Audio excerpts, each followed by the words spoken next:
Chapter 4. It is impossible to find a seat on a flight to New Orleans the night before Mardi Gras. No trains are scheduled until Tuesday morning, but buses leave every hour or so. I sent my aunt a telegram and called Stanley Kinchin and excused myself from the talk on selling AIDS. It is all right, the original speaker had recovered. Stanley and I part even more cordially than we met. It is a stratospheric cordiality such as can only make further meetings uneasy. But I do not mind. At midnight we are bound for New Orleans on a scenic cruiser which takes a more easterly course than the Illinois Central down along the Wabash to Memphis by way of Evansville and Cairo. It is good to be leaving. Chicago is fit for no more than a short rotation. Kate is well. The summons from her stepmother has left her neither glum nor fearful. She speaks at length to her stepmother, and with her sure instinct for such matters, gets her talking about canceling reservations and return tickets, wins her way, decides we'll stay, then changes her mind and insists on coming home to ease their minds. Now she gazes curiously about the bus station, giving way every few seconds to tremendous face-splitting yawns. Once on the bus she collapses into a slack-jawed oblivion and sleeps all the way to the Ohio River. I doze fitfully and wake for good when the dawn breaks on the outskirts of Terre Haute. When it is light enough, I take out my paperback Arabia Deserta and read until we stop for breakfast in Evansville. Kate eats heartily, creeps back to the bus, takes one look at the black water of the Ohio River and the naked woods of the bottomlands where winter still clings like a violet mist, and falls heavily to sleep, mouth mashed open against my shoulder.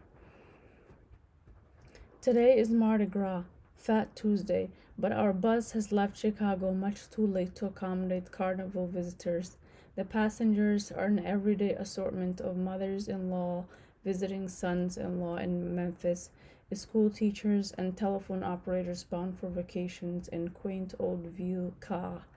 Our upper deck is a green bubble where it turns out people feel themselves dispensed from the conventional silence below, as if, in mounting with others to see the wide world and the green sky, they had already established a kind of Freemasonry and spoken the first word among themselves.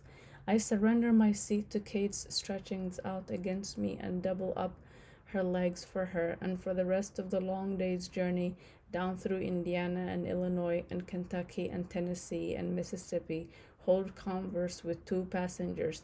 The first, a romantic from Wisconsin, the second, a salesman from a small manufacturing firm in Murfreesboro, Tennessee, who wrecked his car in Gary.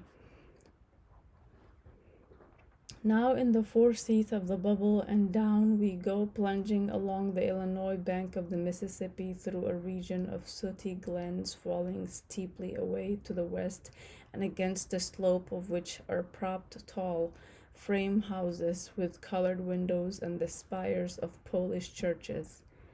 I read. We mounted in the morrow twilight, but long after daybreak the heavens seemed shut over us. As tomb with gloomy clouds, we were engaged in horrid lava beds. The romantic sits across the aisle, slumped gracefully, one foot propped on the metal ledge. He is reading The Charterhouse of Parma. His face is extraordinarily well modeled and handsome, but his head is too small and rising as it does from the great collar of his car coat. It makes him look a bit dandy and duddish. Two things I am curious about. How does he sit? Immediately graceful and not aware of it, or immediately graceful and aware of it? How does he read The Charterhouse of Parma? Immediately as a man who is in the world and who has an appetite for the book as he might have an appetite for peaches, or immediately as one who finds himself under the necessity of sticking himself into the world in a certain fashion, of slumping in an acceptable slump, of reading an acceptable book on an acceptable bus? Is he a romantic? He is a romantic. His posture is the first clue. It is too good to be true, this distillation of all graceful slumps. To clinch matters, he catches sight of me and my book and goes into a spasm of recognition and shyness. To put him out of his misery, I go over and ask him how he likes his book. For a tenth of a second, he eyes me to make sure I am not a homosexual, but he has already seen Kate with me and sees her now lying asleep and marvelously high in the hip. I have observed that it is no longer possible for one young man to speak unwarily to another not known to him except in certain sections of the South and West, and certainly not with a book in his hand. As for me, I have already identified him through his shyness. It is pure heterosexual shyness. He is no homosexual, but merely a romantic. Now he closes his book and stares hard at it as he would, by dint of staring alone, tear from it its soul in a word. It's very good, he says at last and blushes. The poor fellow, he has just begun to suffer from it, this miserable trick the romantic plays upon himself, of setting just beyond his reach the very thing he prizes. For he prizes just such a meeting, the chance meeting with a chance friend on a chance bus, a friend he can talk to, unburden himself of some of his terrible longings. Now, having encountered such a one, me, the rare bus friend, of course, he strikes himself dumb. It is a case for direct questioning. He is a senior at a small college in northern Wisconsin where his father is bursar. His family is extremely proud of the educational progress of their children. Three sisters have assorted PhDs and MAs, piling up degrees on into the middle of life. He speaks in a rapid, rehearsed way, a way he deems appropriate for our rare encounter, and when he is forced to use an ordinary word like bus, having no other way of conferring upon it a vintage flavor, he says it in quotes and with a wry expression. Upon completion of his second trimester and having enough credits to graduate, he has let out for New Orleans to load bananas for a while and perhaps join the merchant marine. Smiling tensely, he strains forward and strikes himself dumb. For a while he says, he means that he hopes to find himself a girl, the rarest of rare pieces, and live the life of Rudolfo on the balcony, sitting around on the floor and experiencing soul communions. I have my doubts. In the first place, he will defeat himself, jump 10 miles ahead of himself, scare the wits out of some girl with his great choking silences, want her so desperately that by his own peculiar logic he can't have her, or having her jump another 10 miles beyond both of them and end up by fleeing to the islands where, propped at the rail of his ship in some rancid port, he will ponder his own loneliness. In fact, there is nothing more to say to him. The best one can do is deflate the pressure a bit, the terrible romantic pressure, and leave him alone. He is a moviegoer, though of course he does not go to movies. The salesman has no such trouble. Like many businessmen, he is a better metaphysician than the romantic. For example, he gives me a sample of his product, a simple L of tempered and blued steel honed to a two-edged blade. Balancing it in his hand, he tests its heft and temper. The hand knows the blade, practices its own metaphysics of the goodness of the steel. Thank you very much, I say, accepting the warm blade.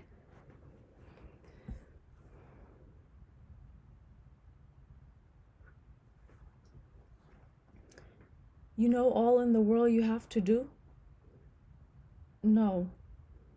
Walk into the office. He sells this attachment to farm implement stores, and ask the man how much is his bush hog blade. He'll tell you about mine and a half a pair. Then all you do is drop this on his desk and say 35 cents, and you can't break it. What does it do? Anything. Clears, mulches, peas, beans, saplings, so big, anything. That little sumbitch will go now. He strikes one hand straight out past the other, and I have a sense of the storied and even legendary properties of the blade, attested in the peculiar southern esteem of the excellence of machinery. The hot damn beat, all risible accolade conferred when some new engine sallies forth in its outlandish, scissoring, side-winding foray. We sit on the rear seat, the salesman with his knee cocked up, heel under him, arm levered out over his knee. He wears black shoes and white socks for his athlete's foot, and now and then sends down a finger to appease the itching. It pleases him to speak of his cutter and of his family down in Murfreesboro, and speak all the way to Union City, and not once to inquire of me, and this pleases me, since I would not know what to say. Businessmen are our only metaphysicians, but the trouble is, they are one-track metaphysicians. By the time the salesman gets off in Union City, my head is spinning with facts about the 35-cent cutter. It is as if I had lived in Murfreesboro all my life. Canal Street is dark and almost empty. The last parade, the crew of commas, has long since disappeared down Royal Street with its shuddering floats and its blazing flambeaux. Street cleaners sweep confetti and finery into soggy heaps in the gutters. The cold, mizzling rain smells of sour paper pulp. Only a few maskers remain abroad, tottering apes clad in Spanish moss, Frankenstein monsters with boats through their necks, and a neighborhood gang or two making their way arm in arm, wheeling and whip-popping back to their trucks. Kate is dry-eyed and abstracted. She stands gazing about as if she had landed in a strange city. We decide to walk up Loyola Avenue to get our cars. The romantic is ahead of us, the window of a lingerie shop, the gay sort where black net panties invest legless torsos. Becoming aware of us before we pass and thinking to avoid the embarrassment of a greeting. What are we to say, after all, and suppose the right word fails us? He hurries away, hands thrust deep in his pockets, his small, well-modeled head tricking to and fro above the great collar of his car coat. Part 5. Chapter 1.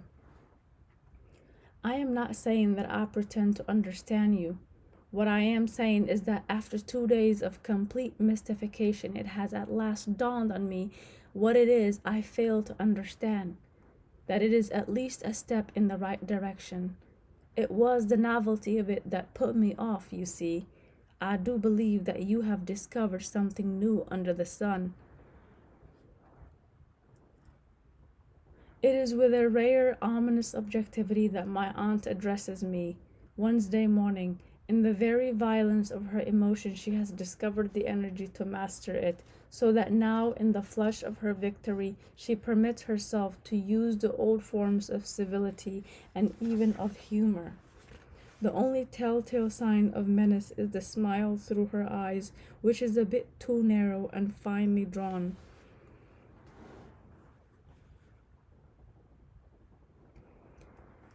Would you verify my hypothesis? It is not that your discovery. First, is it not true that in all past of history, people who found themselves in difficult situations behaved in certain familiar ways, well or badly, courageously or cowardly, with distinction or mediocrity, with honor or dishonor? They are recognizable. They display courage, pity, fear, embarrassment, joy, sorrow, and so on. Such, anyhow, has been funded the experience of the race for 2,000 or 3,000 years, has it not? Your discovery, as best as I can determine, is that there is an alternative which no one has hit upon. It is that one finding oneself in one's life critical situations need not, after all, respond in one of the traditional ways. No. One may simply default, pass, do as one pleases, shrug, turn on one's heel and leave, exit. Why, after all, need one act humanely? Like all great discoveries, it is breathtakingly simple. She smiles, a quizzical, legal sort of smile which reminds me of Judge Ains. The house was no different this morning. The same chorus of motors, vacuum cleaners, dishwasher, laundromat hum and throb against each other. From an upper region, reverberating down the back stairwell, comes the muted hollering of Bessie Coe, as familiar and querulous a sound as the sparrows under the eaves. Nor was Uncle Jules different, except only in his slight embarrassment, giving me wide berth as I passed him on the porch and saying his good morning briefly and sorrowfully, as if the farthest limit of his disapproval lay in the brevity of his greeting. Kate was nowhere to be seen. Until 10 o'clock, my aunt, I know, is to be found at her roll-top desk where she keeps her accounts. There is nothing to do but go directly into her and stand at ease until she takes notice of me. Now she looks over as erect and handsome as the Black Prince. Yes, I am sorry that through a misunderstanding or thoughtlessness on my part, you were not told of Kate's plans to go with me to Chicago. No doubt it was my thoughtlessness. In any case, I am sorry and I hope that your anger. Anger? You are mistaken. It was not anger. It was discovery. Discovery of what? Discovery that someone in whom you had placed great hopes was suddenly not there. It is like leaning on what seems to be a good stalwart shoulder and feeling it go all mushy and queer. We both gaze down at the letter opener, the soft iron sword she has withdrawn from the grasp of the helmeted figure on the inkstand. I am sorry for that. The fact that you are a stranger to me is perhaps my fault. It was stupid of me not to believe it earlier. For now I do believe that you are not capable of caring for anyone, Kate, Jules, or myself, no more than that Negro man walking down the street. Less so, in fact, since I have a hunch he and I would discover some slight tradition in common. She seems to notice for the first time that the tip of the blade is bent. I honestly don't believe it occurred to me to let it occurred to you to let us know that you and Kate were leaving, even though you knew how desperately sick she was. I truly do not think it ever occurred to you that you were abusing a sacred trust in carrying that poor child off on a fantastic trip like that, or that you were betraying the great trust and affection she has for you. Well, she asks when I do not reply. I try as best as I can to appear as she would have me, as being, if not right, then wrong in a right form of wrongness, but I can think of nothing to say. Do you have any notion of how I felt when, not 12 hours after Kate attempted suicide, she vanishes without a trace? We watch the sword as she lets it fall over the fulcrum of her forefinger. It goes tut-tut on the brass hinge of the desk. Then so suddenly that I almost start, my aunt sheathes the sword and places her hand flat on the desk. Turning it over, she flexes her fingers and steadies the nails, which are deeply scored by longitudinal ridges.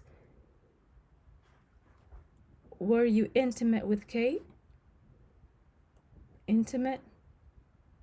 Yes. Not very. I ask you again, were you intimate with her?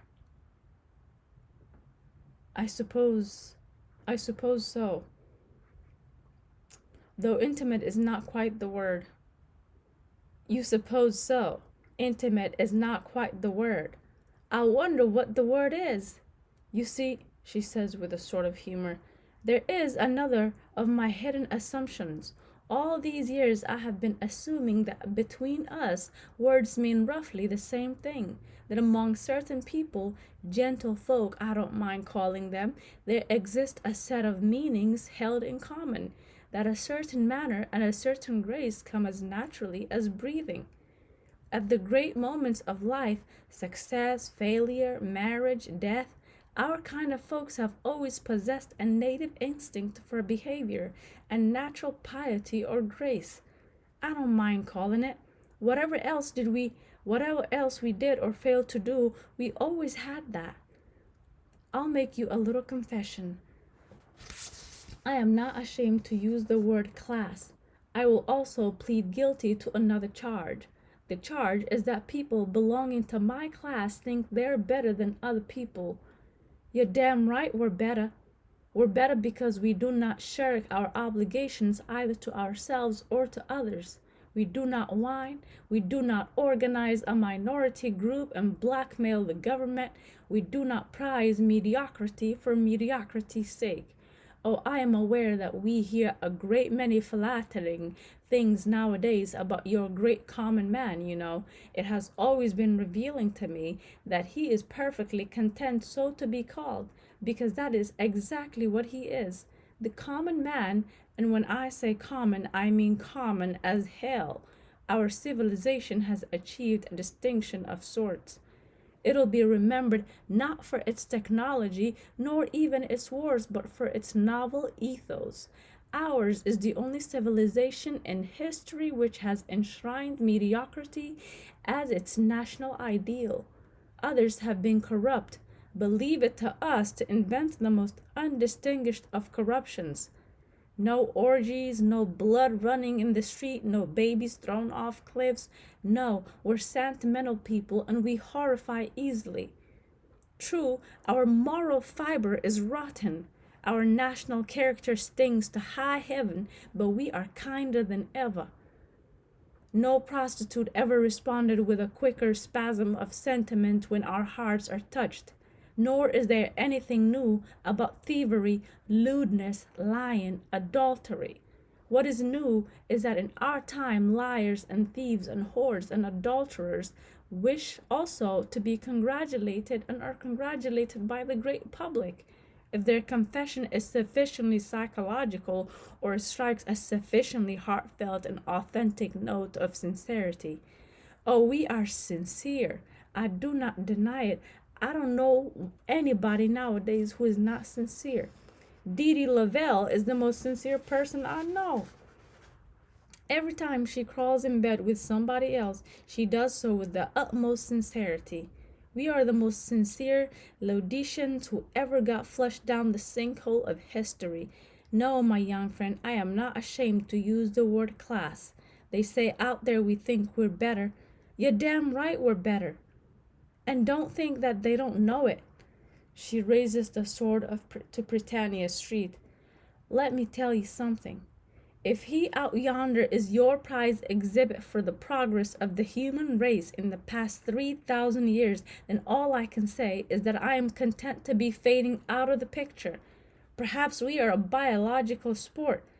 I am not sure, but one thing I am sure of, we live by our lights. We die by our lights, and whoever the high gods may be, will look them in the eye without apology. Now my auntie swivels around to face me, and not so bad-humoredly. I did my best for you, son. I gave you all I had. More than anything, I wanted to pass on to you the one heritage of the man of our family, a certain quality of spirit, a gaiety, a sense of duty, a nobility worn lightly, a sweetness, a gentleness with women, the only good things the South ever had and the only things that really matter in this life. Ah, well, still you can tell me one thing. I know you're not a bad boy. I wish you were. But how did it happen that none of this ever meant anything to you? Clearly it did not. Would you please tell me? I am genuinely curious. I cannot tear my eyes from the sword. Years ago I bent the tip trying to open a drawer. My aunt looks too. Does she suspect? That would be difficult for me to say. You say that none of what you said ever meant anything to me. That is not true. On the contrary, I have never forgotten anything you ever said. In fact, I have pondered over it all my life. My objections, though they are not exactly objections, cannot be expressed in the usual way. To tell the truth, I can't express them at all. I see. Do you condone your behavior with Kate? Condone? Condone. I screw up an eye. I don't suppose so. You don't suppose so. My aunt nods gravely, almost agreeably, in her wry legal manner. You knew that Kate was suicidal? No. Would you have cared if Kate had killed herself? Yes. After a long silence, she asks, You have nothing more to say? I shake my head. Mercer opens the door and sticks his head in, takes one whiff of the air inside, and withdraws immediately. Then tell me this. Yes, tell me this, my aunt says, brightening as groping she comes at last to the nub of the matter. Tell me this, and this is all I shall ever want to know. I'm assuming that we both recognize that you had a trust toward Kate. Perhaps my assumption was mistaken, but I know that you knew she was taking drugs. Is that not correct? Yes. Did you know that she was taking drugs during this recent trip? Yes. And you did what you did? Yes. That is all you have to say? I am silent. Mercer starts the waxer. It was permission for this he sought. I think of nothing in particular. A cry goes up in the street outside, and there comes into my sight the Negro my aunt spoke of. He is a Cothard, the last of the chimney sweeps, an outlandish blue-black Negro dressed in a frock coat and bashed in top hat and carrying over his shoulder a bundle of palmetto leaves and broom straw. The cry comes again. Ramones la chimenée de hot and basse. One last question to satisfy my idle curiosity. What has been going on in your mind during all my years when we listened to music together, read the Credo, and spoke together? Or was it only I who spoke? Good Lord, I can't remember. Of goodness and truth and beauty and nobility? Another cry, and the remanure is gone. There is nothing for me to say. Don't you love these things? Don't you live by them? No.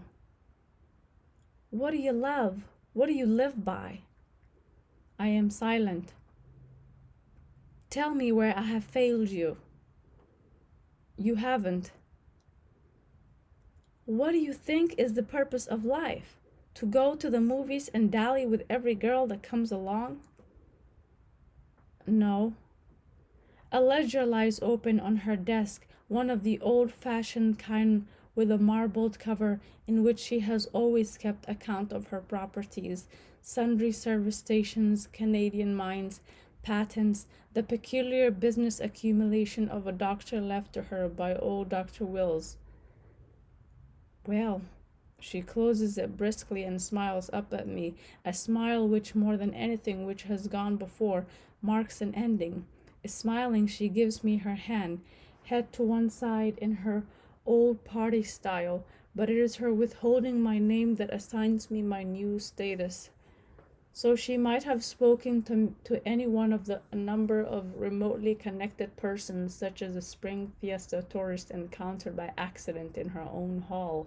We pass Mercer, who stands respectfully against the hall. He murmurs a greeting which through an exquisite calculation expresses his affection for me, and at the same time declares his allegiance to my aunt. Out of the corner of my eye, I see him hop nimbly into the dining room, full of fizzing good spirits. We find ourselves on the porch. I do thank you so much for coming by, says my aunt, fingering her necklace and looking past me at the Vaudreuil house. Kate hails me at the corner. She leans into my MG, tucking her blouse as brisk as a stewardess. You're stupid, stupid, stupid, she says with a malevolent look. What? I heard it all, you poor stupid bastard. Then, appearing to forget herself, she drums her nails rapidly upon the windshield. Are you going home now? Yes. Wait for me there.